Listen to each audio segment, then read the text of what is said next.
tardes, Gabriel, Jorge Benedetti, Rodolfo Colangelo, Vivian Elem, te saludan aquí en este estudio que transitas diariamente. ¿Qué tal? ¿Cómo les va? Un placer estar de nuevo en el programa. Les cuento que estoy mirando desde el balcón el pasar de la gente de Boca que va rumbo a la Bombonera, que ayer fui a La Plata, pero no fui a Atenas, fui a la cancha de gimnasia, fui al bosque para ver al lobo. Así que bueno, me ahorré un acto al cual no me hubiera interesado participar, por eso decidí, como es habitual, ir a alentar a gimnasia. ¿Cómo andan ustedes? Bien, bien, sí, hoy está teñido el barrio de azul oro. Y lleno de micros turísticos que vienen de todos lados. Sí, estaba cargadito el bajo. Gabriel, nada, acá estamos, no sé, Colangelo ahora parece que retrocedió un poco y dice que no, que No, yo no retrocedí en nada, que la revolución rusa, bueno, que no. Fue, pero que no sé, pero... No, para nada, para nada. Digo, hablando... Yo recomiendo siempre... un libro que leí de chiquito, de cuando arranqué la secundaria, me lo regaló mi papá a pedido mío, que es Historia de la Revolución Rusa, de León Trotsky. Claro. Son 2 tomos gigantescos y maravillosos. Está muy bien por un lado, escrito. porque Trotsky, claro, escribía muy bien, pero además porque narra, en un pasaje que me quedó grabado, estaba la discusión sobre los profesionales, técnicos, organizadores de los ferrocarriles que se iban al exilio frente a la revolución, y Trotsky, charlando con la gente, dice, bueno, no importa, si los trabajadores ponen en marcha los trenes todos los días, ¿por qué no los van a seguir poniendo en marcha ahora? ¿O nos creemos que son esos que se van los que los ponen en marcha? Y así fue, siguieron funcionando los ferrocarriles, ¿no? Hay otro pasaje muy interesante de ver cómo los líderes a veces se aíslan de la realidad, que él cita el diario del zar, de Nicolás, ¿no? Que dice, en plena guerra con Alemania, porque Rusia estaba siendo desangrada, en su diario dice, no hace ni una sola referencia a la guerra. Entonces pone, hoy tomé el té con la Alejandra Sarina, jugué al ajedrez con fulano. Dice, en todo el diario no hay ninguna sola mención a la guerra. Es así. Realmente es muy vieja Sí, es muy vieja la estrategia de decir, si yo no lo miro, no lo nombro, no sucede, ¿no? No sucede. Y resulta después que sucedió, que estaba sucediendo, claro. Bueno, el tema, el desafío ahora es si nosotros tenemos prolongación de nuestro gran movimiento nacional o si están los estertores, ¿no? Si actos como el de ayer, por ejemplo, indica el cierre de todo un ciclo, detona el final de un proceso muy querible, muy digno, muy honroso. Me parece que el peronismo en la Argentina está en esa discusión en este momento. No es una discusión que podamos saldar nosotros, pero es una discusión importante a futuro. Yo, una de las cosas que me llevaron a preocupación, si bien yo confío siempre en la sabiduría profunda del pueblo argentino, es en Patria Grande, charlando con los delegados, con los compañeros que están directamente trabajando en la base, cuando les pregunto si sus compañeros, porque ellos sí lo manifiestan, pero si sus compañeros se siguen identificando como peronistas, la respuesta en general es no.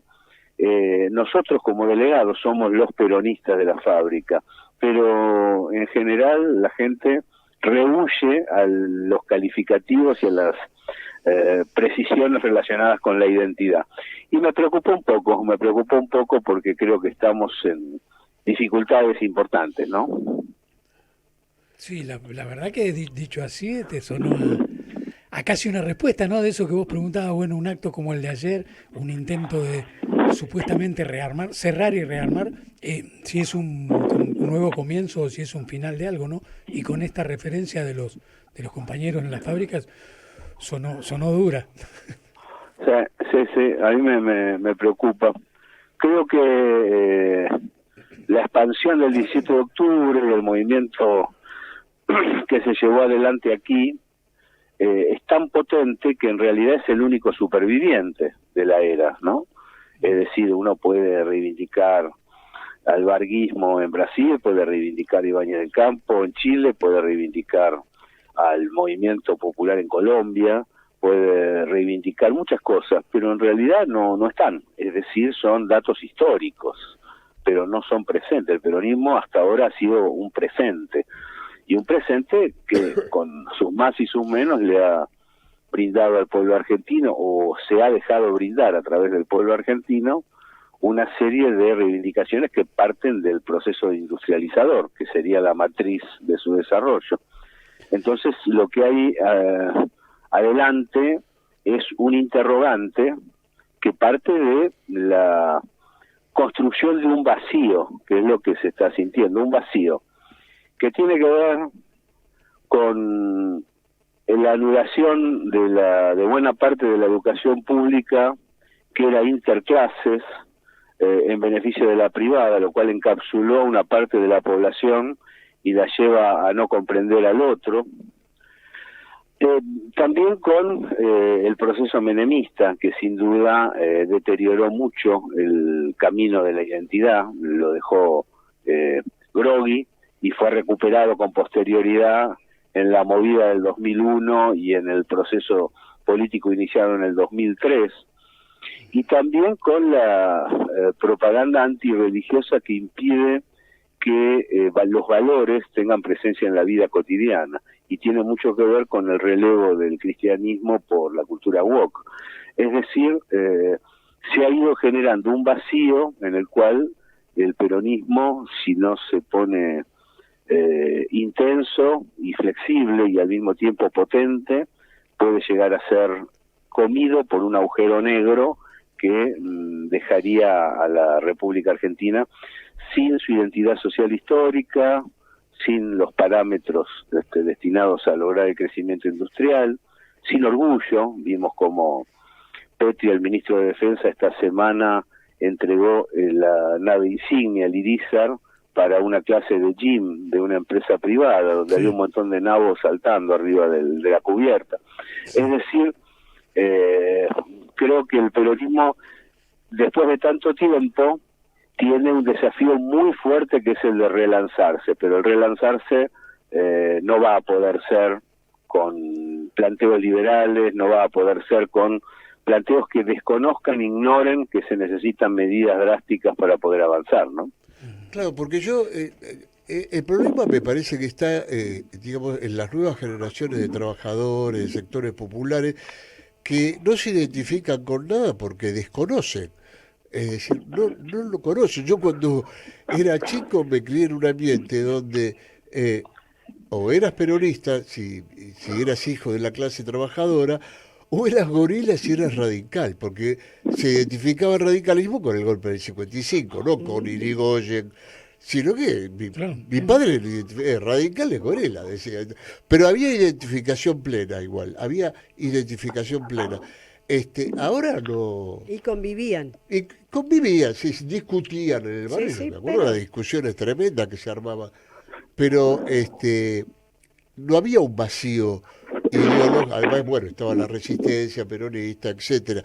Pero ahora no. Es cierto, hay un vacío de falta de identificación política, ¿no?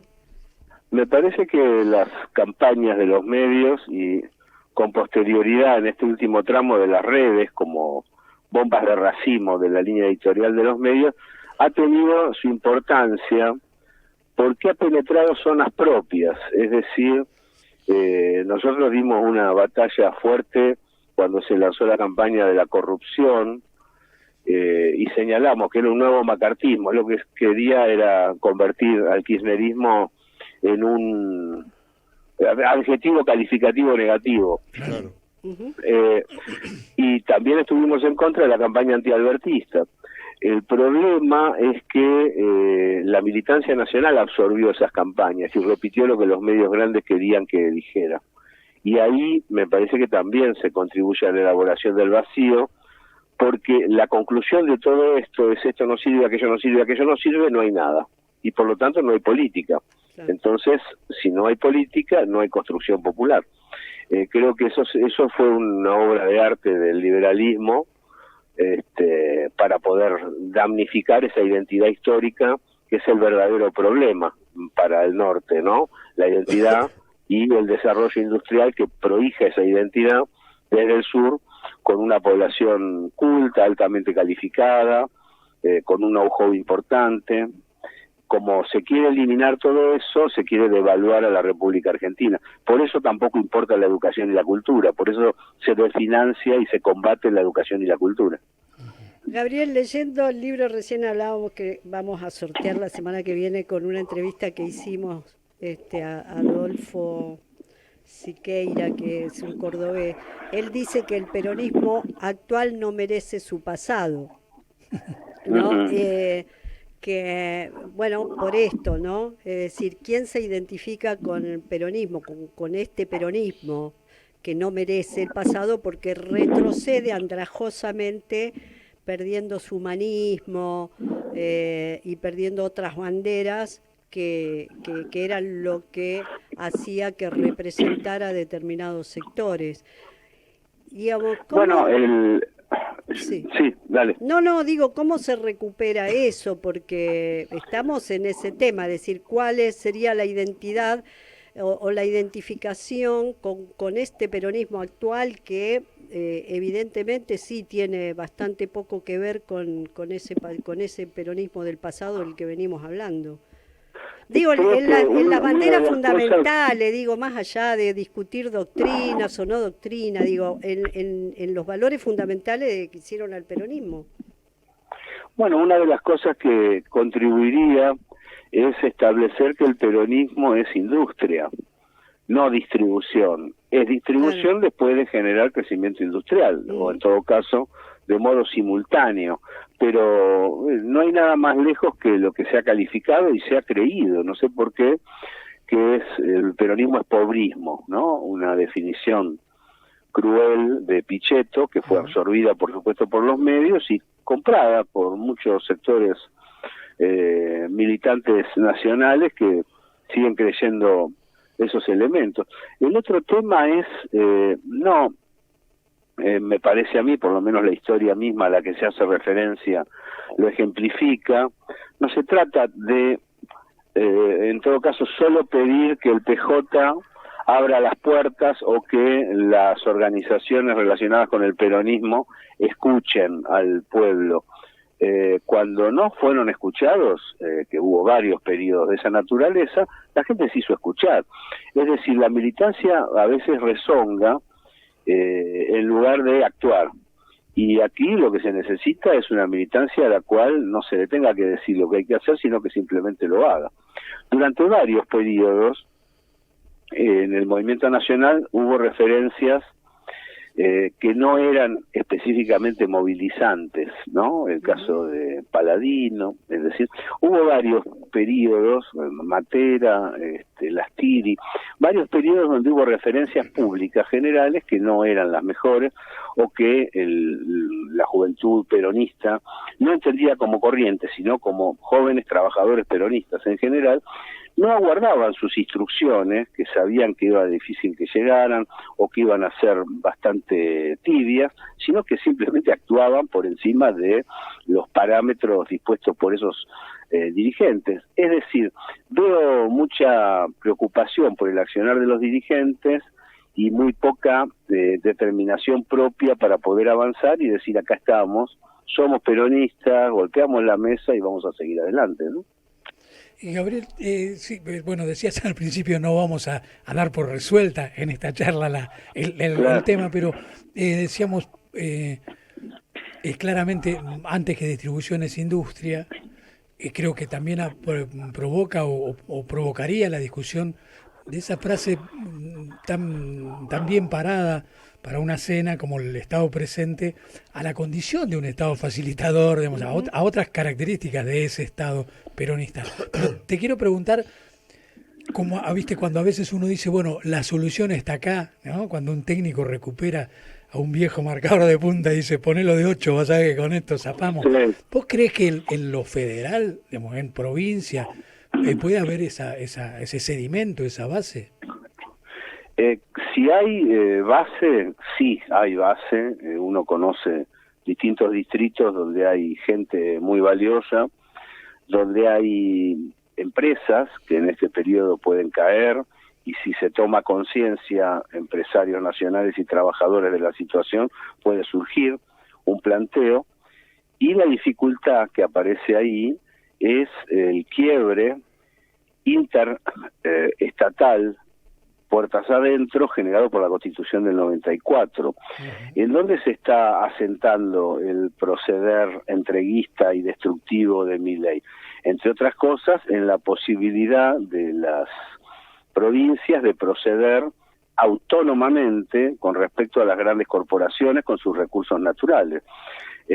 Por ejemplo, cuando me cuentan de lo que decidió Silioto con los chachos, uno se pone contento porque es un gesto de autonomía, ¿no? ¿Cómo? Quintela. Tal cual, gracias. La Rioja con claro. Los chachos, uno dice bien, bueno, la política monetaria del Estado es incorrecta, entonces la provincia responde de este modo. Bien, pero es un elemento de disgregación nacional, por más que sea hecho con las mejores intenciones, tener monedas provinciales en detrimento de las del Estado nacional, es un verdadero problema. Es decir, estamos rechazando la política nacional con una política disgregadora. Lo mismo me pareció cuando las provincias patagónicas, las provincias del petróleo, se situaron como región patagónica, ¿no? Y plantearon la discusión específica como poseedoras de bienes, recursos naturales debajo del subsuelo. Yo creo que todo eso es fruto de una constitución muy amañada, muy mal realizada, con serias dificultades, que nos está dejando fragmentados. El proyecto del mileísmo es la fragmentación nacional, y nosotros me parece que también tenemos que marchar hacia, podríamos decir, dos flancos, uno directo y otro institucional. El institucional es hay que empezar a pensar en una reforma constitucional. El día que se tenga un envión como para realizarla, no hay que perderla de vista. Y el directo es convencer a la gente que mientras mejor, mejor. Si tiene plata en el bolsillo y vive mejor y compra, activa el comercio y activa la industria. Que el sacrificio no tiene sentido, pero no que no tiene sentido porque está mal, porque no tenemos derechos o algo así. No tiene sentido porque daña y hunde a la economía argentina. ¿Cómo es posible que un pueblo que ha sabido desplegarse a través de el consumo de masas, año 45-55, año brutalmente, año 73-76, donde el alza del consumo fue realmente muy trascendente, cómo es, y bueno, después de la derrota del neoliberalismo del 2001, donde la Argentina alza la bandera de la multipolaridad sin saberlo, es comunidad organizada y tercera posición, y el primer tramo kirchnerista de inversión, presencia del Estado, ampliación del consumo, del mercado interno. ¿Cómo es posible que un pueblo que se da cuenta, que vivió los procesos de expansión en base a los recursos en el propio bolsillo, no quiera vivir mejor y no se dé cuenta que eso le hace bien a todos, y acepte estupideces como acá no hay plata y lo que necesitamos es un sacrificio de 30 años para poder ser un país importante, cuando es exactamente al revés? Si nosotros repasamos la caída del consumo de los años 80 nada más, para no ir más lejos, para acá, nos encontramos con una situación bochornosa que no es solamente injusta porque los jubilados ganan menos, es además perjudicial para el conjunto de la estructura nacional, tanto económica como provincial, institucional en general, porque la Argentina se reduce a sí misma, se achica, y ese achicamiento solo puede ser dañino para empresarios nacionales, trabajadores en general, y todos aquellos que aspiran a buscar un empleo, que se está ampliando el desempleo en este momento. Tener plata en el bolsillo es la forma del ahorro de las sociedades modernas, no al revés. Entonces, entre lo institucional, donde se debería buscar una reforma constitucional profunda, y lo directo, donde lo que se necesita ahora es un shock salarial, donde el vecino cruce y en el kiosco compre lo que necesita comprar, no diga, no, deme un cigarrillo suelto. De ese modo, bueno, podemos llegar a generar una esperanza a futuro. Ahora, yo no veo que se lo esté planteando con intensidad, que haya gente que se anime a decir, me cago en tu visión del déficit fiscal.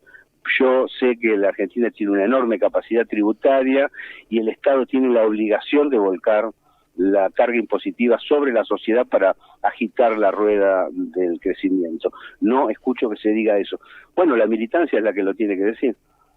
Gabriel, se nos terminó el tiempo, muchas gracias, da para mucho más, me quedan otras preguntas por hacer, pero bueno, será en otro momento porque el tema de las regiones es otra discusión que el año pasado hemos venido dando, teníamos como agenda en este programa, que era, bueno, ¿quién orienta la agenda de las regiones? Y no vamos hacia esto, ¿no? Los independentismos y las separaciones. Gabriel, muchísimas gracias por estos minutos y seguimos en contacto. Espero que el partido de hoy no sea muy bullicioso. Sí, a mí me gusta el clima fútbol. Solamente digo como detalle de lo que está diciendo, gracias por la invitación y por la charla, cómo es posible que los gobiernos nacional populares no hayan promovido estos medios, los medios nacional populares, para que estas ideas puedan circular, porque estamos atados a la agenda de los medios corporativos concentrados, y ahí es donde hacen su negocio, no solo económico, sino también ideológico a nivel social. Te invitamos a que te quedes en el programa porque veníamos charlando también en la última media hora, vamos a hablar del debate Rucci-Tosco, ¿no? Y hablábamos de eso, ¿no? Lo que permitían los medios en ese momento o en esos debates, a pesar de las diferencias que tenían esos dos dirigentes que obviamente representaban distintas miradas, distintas ideas, pero sin embargo eran posibles. Bueno, Gabriel... Tal vez no eran tan distintas. Si se recorre el debate, se va a encontrar grandes coincidencias, ¿no? Y también los disparates de decir... bueno, fulano es facho, fulano es zurdo, rápidamente, en lugar de pensar lo que se estaba diciendo. Recorrer ese debate, creo que en algún momento nosotros, ¿te acordás?, lo publicamos. Sí. Bueno, gracias, no lo molesto más con uno se entusiasma con los temas. Te invito a escuchar Primavera de Charly García, que no se conoce mucho. Un fenómeno. Gracias, Gabriel, un abrazo.